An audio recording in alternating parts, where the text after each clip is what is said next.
of the political spectrum you fall on, when you observe a genocide in front of your very eyes, you should be disgusted. Which side is waging genocide? The Israelis are genociding the Palestinians, and you know it as well as everybody else does. I don't know that. Well, then it seems like your bosses are not allowing you to know it. What do you think of what Hamas did on October the 7th? Why are you starting the story in the middle, I Piers? didn't. I just asked you about the wider war. I'm now asking you specifically about Hamas. I cannot professionally answer that question without talking about the context that led up to October 7th. Well, nothing, to my mind, justifies what happened on October the 7th. Nothing justifies what happened before October the 7th, Piers. In terms of what Hamas did on October the 7th, do you accept that was an act of terrorism?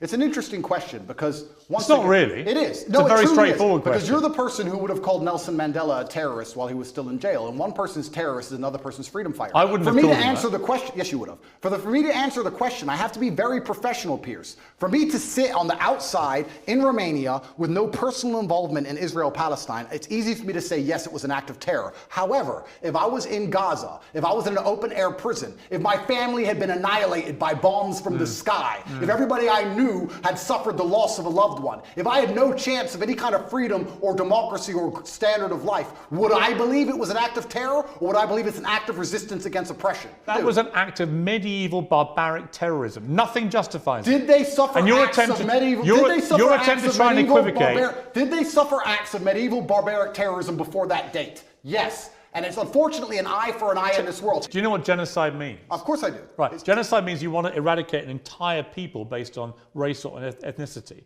Israel clearly doesn't want to do that to the Palestinian people. Clearly not. If it did, it wouldn't tell a million of them, as it turned out, who moved south. Now, there are arguments about whether to attack them as they moved. Well, some people got hit as they moved. Oh, some people got hit. Yes. Some people got hit. You know what, You know Andrew? what happens? You know what, Andrew? Wait till it's your sons. When you try and conduct genocide on a populace because you don't want them on land you say is yours, then you are terrorists. It's exactly what Hamas did on October the 7th. Exactly what Israel had did before that. So, you've literally just described what Hamas do.